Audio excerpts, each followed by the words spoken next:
السلام علیکم۔ Info panel YouTube channel پر تمام خواتین و حضرات کو خوش آمدید۔ مجھے امید ہے آپ سب لوگ خیریت سے ہوں گے۔ چلیں آج کی نئی ویڈیو شروع کرتے ہیں۔ بعض لوگ بڑے تیز ہوتے ہیں، یعنی ان سے آپ کی ملاقات ہوتی ہے تو بندے کو محسوس ہوتا ہے کہ یار اسے تو پہلے ہی ساری باتوں کا پتہ ہے، اور کئی دفعہ ان سے ملنے کے بعد احساس ہوتا ہے کہ یار اس سے تو تھوڑا سا ہی لیتے تو بہتر تھا، یہ تو بات بڑی آگے نکل گئی۔ سارا پتہ ہوتا ہے، باشعور ہوتے ہیں، لیکن ڈر آتا ہے اللہ سے۔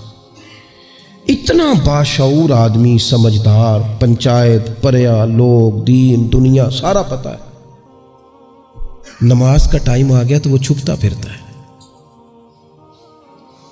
اس کی طبیعت پر بوجھ بن رہا ہے معاذ اللہ اللہ کے حضور حاضر ہونا، اسے خیر کا کام کرنا پڑ رہا ہے تو وہ ادھر ادھر نکلتا جا رہا ہے۔ تو سوال یہ ہے کہ پھر یہ شعور کا کیا مطلب رکھا ہوا ہے ہم نے؟ پھر اللہ سے دعا کرنے کی ضرورت نہیں۔ وہ حضرت عارف رومی رحمۃ اللہ تعالی علیہ فرمایا کرتے تھے بعض لوگوں کو رب سارا کچھ دیتا ہے، سجدے کی توفیق نہیں دیتا۔ اس کا مطلب یہ ہے کہ وہ کہتا ہے یہ سارا کچھ لے اور نکل جا، میرے گھر نہ آنا، رکھ سارا کچھ پاس۔ رب سے عافیت مانگی جائے، اس سے اس کا فضل مانگا جائے، اس سے اس کا کرم مانگا جائے۔ اللہ کے پیارے رسول صلی اللہ تعالی علیہ وآلہ وسلم اس عافیت مانگنے پر زور دیتے، توجہ دیتے۔ میں آپ کو صحیح بتاتا ہوں،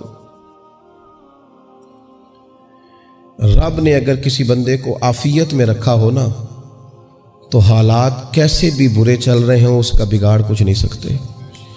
اور اللہ تعالیٰ معاف کرے 100 دفعہ خاکم بدہن، اگر کسی وقت اس کے کرم کی نگاہ پھر جائے تو پھر سارے اسباب سمیت بھی انسان اپنے پیروں پہ کھڑا نہیں رہ سکتا۔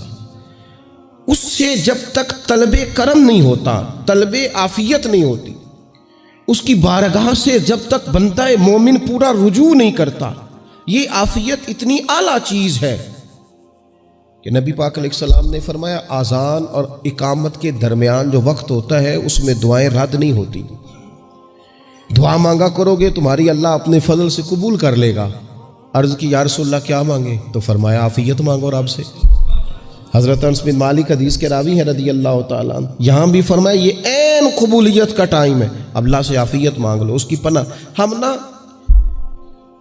ہم دعاؤں میں بھی محدود ہو جاتے ہیں۔ رب دا طالب کوئی نہ ملیا، جو ملیا طالب زردہ ہو۔ جب عافیت، ایک بزرگ تھے ہر وقت اللہ سے عافیت مانگتے تھے، ہر وقت اللہ سے عافیت مانگتے تھے، ہر وقت عافیت مانگتے تھے۔ لوگوں نے پوچھا، لوگ ان کو صالح جانتے تھے، نیک سمجھتے تھے کہ حضور آپ اور کوئی دعا مانگتے نہیں، عافیت ہی مانگتے ہیں۔ فرمانے لگے میں مانگا کرتا تھا شروع میں، بعد میں خیال آیا اور بھی دعائیں مانگا کرتا تھا، یہ احساس بعد میں نصیب ہوا۔ فرماتے میں مزدوری کرتا تھا، مال برداری کرتا تھا، ایک جگہ پہ ڈیوٹی کر رہا تھا تو تھک گیا، اور وہ جو کام لینے والے لوگ تھے ان کا رویہ بھی بڑا ترش تھا، تکلیف ہوئی۔ تو میں نے اپنے مالک کی بارگاہ میں عرض کی مالک اگر 2 روٹی بغیر مجھے مشقت کے مل جائے دن میں تو تیری بارگاہ تو بڑی کریم ہے۔ کہتے ہو میں نے یہ دعا مانگ لی، ذرا میں تھوڑا آگے بڑھا تو 2 بندے آپس میں لڑ رہے تھے، میں ان کی صلح کرانے کے لیے، انہیں بچانے کے لیے آگے بڑھا تو میں جس کو چھڑا رہا تھا دوسرے نے میرے اوپر ضرب لگا دی، میرا بھی سر پھٹ گیا۔ تھوڑی دیر کے بعد وہاں پولیس آ گئی، وہ تینوں کو لڑنے والا سمجھ کے اٹھا کے لے گئے، مجھے جیل ہو گئی۔ 2 روٹیاں بغیر مشقت کے روز ملنی شروع ہو گئی۔ دعا مانگی تھی نا کہ یا اللہ 2 روٹیاں مل جائے نا بغیر مشقت کے، کہتے وہ 2 روٹیاں روز ملتی، کوئی کام نہیں کرنا پڑتا تھا، پر جیل ہو گئی۔ فرماتے میں بڑا پریشان تھا، روز روٹیاں پابندی سے آتی اور بہترین آتی، کھانا ملتا۔ پھر کچھ عرصے کے بعد میں نے سوچا کہ یار یہ دعا تو قبول ہو گئی نا تیری، اب تو اگر اس پر کوئی الگ بات کرے گا تو وہ تو غلط کرے گا۔ کہتے پھر خود ہی میرے دل میں اللہ نے بات ڈالی اور میں نے عرض کی مالک 2 روٹیاں نہیں، مجھے تو عافیت چاہیے، مجھے تو عافیت دے، میرے اوپر تو کرم فرما، تو نظر رحمت کر، جے ایک قطرہ بخشے مینوں، جے ایک قطرہ بخشے مینوں تے کام بن جاندا ہی میرا، مہربانی کر عافیت عطا کر۔ فرماتے پھر خدا نے کرم کیا، کہاں سے اسباب بنے میرے جیل سے چھوٹنے کے، کون کون میرے ضمانتی بنے اللہ ہی جانتا ہے۔ فرماتے ہیں دروازے بھی کھل گئے، رزق بھی ملتا ہے، صحت بھی میسر ہے، سجدہ بھی کر لیتا ہوں، سویرے تلاوت بھی کرتا ہوں، شام کو مدینے والے کی بارگاہ میں رج کے درود و سلام بھی عرض کرتا ہوں، میں ممکن ہوتا ہے تو کسی غریب کی داد رسی بھی کرتا ہوں۔ اب سمجھ آئی ہے ربنا آتنا فی الدنیا حسنۃ وفی الآخرۃ حسنۃ وقنا عذاب النار۔ اب سمجھ آئی ہے رب سے جب بھی مانگنا ہے عافیت ہی مانگنی ہے، اس سے کرم مانگ۔ ہم نے محدود دعائیں رکھی ہوئی ہیں، محدود، وہ جی فلانا کام میرا ہو جائے تو بھئی وہ ایک ہو گیا، اس کے بعد پھر نئی ٹینشن بن جائے گی۔ نہیں، میں جی بچوں کی شادی کر لوں جی پھر میں فارغ ہوں۔ آپ شادی کر کے دیکھیں، لاگو پتہ جائے گا کیسے فارغ ہوتے ہیں۔ آپ یہاں رکتے کیوں ہیں؟ آپ خدا سے عافیت کیوں نہیں طلب کرتے؟ اس کی بارگاہ سے وہ کیوں نہیں مانگتے کہ جو ایک قطرہ ملے تو دنیا اور آخرت کے سارے کام ہو جائے؟ اس سے اس کی رحمت کا سوال کرے، اس سے اس کے کرم کا سوال کرے۔ اللہ کی بارگاہ میں بھی حاضر ہونا اور جچی تلی اور جناب ناپ تول کر اور محدود چیزوں کا سوال کرنا، مالک سے مانگیں، اور وہ جب دیتا ہے تو دیتا بھی بے حساب ہی ہے۔ وہ جب عطا کرتا ہے تو کرم کے دروازے کھول کے عطا کرتا ہے، ورنہ تو ایک الجھن سے انسان نکلتا ہے دوسری میں الجھ جاتا ہے، ایک گتھی کو سلجھاتا ہے۔ پھر اقبال رو پڑے تھے، کہنے لگے میں عقل کی گتھیاں سلجھا چکا ہوں، یا رب مجھے صاحب جنوں کر دے۔ اللہ یہ بڑا میں نے ہیر پھیر دیکھ لیا، مجھے دیوانہ بنا، اب مجھے جنون ہو، اب میں کسی کے لیے رویا کروں، اب میں کسی کی یاد میں تڑپا کروں، اب میں رات کسی کے لیے میری آنکھیں بیدار رہیں۔ یہ بڑی ہو گئی دنیا داری، عقل کی گتھی حالانکہ نہیں سلجھتی، پر اقبال کہتے ہیں عقل کی گتھیاں سلجھا چکا ہوں، یا رب مجھے صاحب جنوں کر دے۔ اور پھر کہنے لگے بجھی عشق کی آگ اندھیر ہے، اب یہ مسلمان نہیں، یہ خاک کا ڈھیر ہے، تو مٹی بن کے رہ گیا۔ کیا کہاں اپنی ساری توجہات کا قبلہ کس چیز کو؟ میرے عزیزو، اللہ سے عافیت۔ نبی پاک علیہ الصلوۃ والسلام نے ایک شخص سے پوچھا کیا دعا مانگ رہے ہو؟ تو اس نے کہا یا رسول اللہ میں اللہ کی بارگاہ میں صبر کا سوال کر رہا ہوں۔ تو حضور فرمانے لگے صبر تو مصیبت پر ہوتا ہے۔ یا رسول اللہ پھر کیا مانگوں؟ آپ ان جملوں اور لفظوں کی گہرائی کو سمجھیں، صبر کے لیے تو پہلے مصیبت آئے گی، پھر صبر آئے گا۔ تو یا رسول اللہ کیا مانگوں؟ فرمایا تو رب سے عافیت مانگ۔ مانا کیا ہے؟ مصیبت آئے کیوں؟ اللہ تجھے اپنی حفاظت کے حصار میں لے لے، وہ وقت ہی کیوں آئے کہ جب تیری طبیعت الجھ جائے، جب تو پریشان ہو جائے، جب تو تو اللہ سے عافیت مانگنا۔ جب تو عافیت مانگے گا تو اگر کبھی مشکل آئے گی بھی نا، تو خدا پھر اپنے فضل سے مشکل سے نکلنے میں رستہ بھی بڑی جلدی عطا فرمائے گا اور تیرے اوپر فضل فرمائے گا اگر عافیت۔ ہارون رشید نا اپنے محل کی چھت پہ ٹہل رہا تھا، سب سے اوپر والے چوارے پر، نیچے سے حضرت بہلول دانا گزر رہے تھے، اوپر اس کے ساتھ سپاہی بھی تھے، گن مین بھی تھے۔ اس نے کہا یہ بابا تو ذرا اوپر اٹھاؤ۔ انہوں نے ایک ڈولی، ایک ٹوکری سمجھ لیں، اس کو رسیاں باندھ کے نیچے پھینکا۔ نیچے جو سپاہی تھے ان کو کہا کہ یہ بابا جی کو پکڑ کے اس میں بٹھاؤ۔ انہوں نے جبرن تھاما بابا جی کو، اس میں ڈالا، اوپر والوں نے کھینچ لیا۔ 2-3 منٹ لگے۔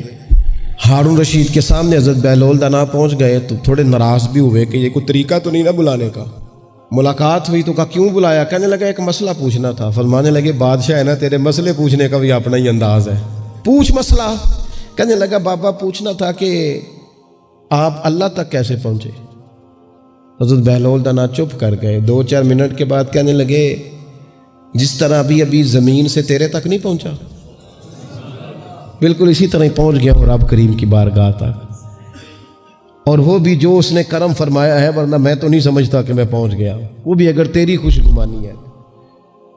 ہارون رشید کہنے لگا مجھے سمجھ نہیں آئی۔ فرمانے لگے تو بادشاہ جو ہے اتنی جلدی کیسے سمجھ میں آئے گی تجھے بات؟ فرمانے لگے اگر میں تجھ سے ملنا چاہتا نا تو میں ایک درخواست لکھتا، پھر کسی وزیر سے سفارشی سائن کراتا، پھر وہ جمع کراتا، پھر مجھے ٹائم ملتا کہ فلاں دن فلاں تاریخ فلاں ٹائم آ جانا، پھر آ کے میں لائن میں لگتا۔ پھر بھی تو بادشاہ ہے، تیرا موڈ بنتا ملنے کا کہ نہ بنتا؟ جب میں چاہتا تو پتہ نہیں کتنا ٹائم لگ جاتا، جب تو نے چاہا ہے نا تو 1 منٹ بھی نہیں لگا۔ فرمانے لگے میں نے دعویٰ ہی نہیں کیا کہ میں جد و جہد کر کے پہنچوں گا، میں نے تو رب کی بارگاہ میں عاجزی کی ہے، پھر رب نے ہی کرم فرمایا ہے، اسی نے مہربانی کی ہے۔ مانا کہ محبت کے سفر میں ہر گام پہ 100 مشکل ہے، لیکن یہ سفر آسان بھی ہے، گھر ساتھ تمہارا ہو جائے، اس کے کرم کا ساتھ رہا ہے، اس سے عافیت مانگی ہے، اپنے آپ کو اس کے سپرد کیا ہے تو اس نے کرم کر دیا۔ جب تک یہ مزاج نہیں ہم بناتے کہ مالک سے عافیت کا سوال کریں، اپنے آپ کو اپنے رب کے حوالے کر دیں، اس کی رحمتوں کے سپرد کر دیں، اتنی دیر تک زندگی میں ٹھہراؤ نہیں آتا، قرار نہیں آتا۔ مشکات میں موجود ہے، اللہ کے پیارے رسول صلی اللہ تعالیٰ علیہ وسلم تیمارداری کے لیے گئے تو صحابہ کرام فرماتے ہیں وہ بندہ نا اتنا پتلا نحیف اور لاغر ہو گیا تھا جس طرح چڑیا کا بچہ ہوتا ہے، کمزوری ضعف طاری تھا۔ تو محبوب کریم نے اسے دیکھا تو بڑے کریمانہ انداز میں کریم فرمانے لگے، تو کوئی دعا نہیں مانگتا، تو عافیت نہیں مانگتا اللہ سے؟ عرض کی یا رسول اللہ صلی اللہ تعالیٰ علیہ وسلم، میں نے اپنے رب کی بارگاہ میں عرض کی ہے مالک قیامت کا عذاب بڑا سخت ہے، میں نہیں برداشت کر سکتا، تو نے اگر مجھے کوئی سزا دینی ہے تو یہیں دے لے، قیامت کو نہ دینا۔ تو کہتے ہیں محبوب فرمانے لگے سبحان اللہ، او خدا کے بندے تو رب کی سزا دنیا میں بھی نہیں سہ سکتا، اللہ سے یہ بھی سوال نہ کر، تو رب سے کہہ ربنا آتنا فی الدنیا حسنۃ وفی الآخرۃ حسنۃ وقنا عذاب النار، تو رب سے دنیا میں بھی حسنہ مانگ، بھلائی مانگ، تو آخرت کے لیے بھی بھلائی مانگ، تو اس سے عافیت کا سوال کر، تو نے یہ سوال کیوں کیا؟ عرض کی یا رسول اللہ کرم ہو گیا ہے، مجھے سمجھ آ گئی، اب میں اسی طرح ہی کروں گا۔ عزیز دوستو، ہم کہاں سہ سکتے ہیں؟ ہم دنیا میں رب کی سزا ہم نہیں سہ سکتے، ہم کمزور ہیں، تو گرمی نہیں سہ سکتے، شدید سردی نہیں سہ سکتے، شدت کی بھوک لوگ نہیں سہ سکتے، کوئی آزمائش نہیں سہ سکتے۔ وہ جو لوگ بعض اوقات کہہ دیتے ہیں نا جی فلاں چیز ہمارے اعمال کا نتیجہ ہے، تو میں کیا کرتا ہوں، نہ کو یار ہم تو یہ بھی نہیں سہ سکتے، ہم کہاں برداشت کر سکتے، ہمیں تو وہ معاف ہی فرمائے، ہم حساب والے ہے ہی نہیں، ہم تو صرف معافی والے ہیں۔ ہم سے نہ حساب پوچھے، اس نے حساب پوچھا تو پھر تو بڑی مشکل ہو جائے گی، اگر اس نے حساب پوچھا تو بڑی رسوائی ہو جائے گی، اگر حساب پوچھا تو مشکلات سامنے دکھائی دینے لگ جائیں گی۔ ہم سے تو وہ درگزر والا معاملہ کرے، ہم سے تو وہ کہے جا میں نے محبوب کے صدقے تجھے معاف کیا، جا تیرے لیے رحمت اور بخشش والا فیصلہ۔ مجھے امید ہے آپ کو یہ ویڈیو پسند آئی ہوگی، اس کو لائک کر دیجئے، اور اگر آپ نے ابھی تک چینل کو سبسکرائب نہیں کیا تو اس کو چینل کو سبسکرائب کر دیجئے جاتے جاتے، تاکہ ہر نئی آنے والی ویڈیو کا نوٹیفیکیشن آپ کو بر وقت مل سکے۔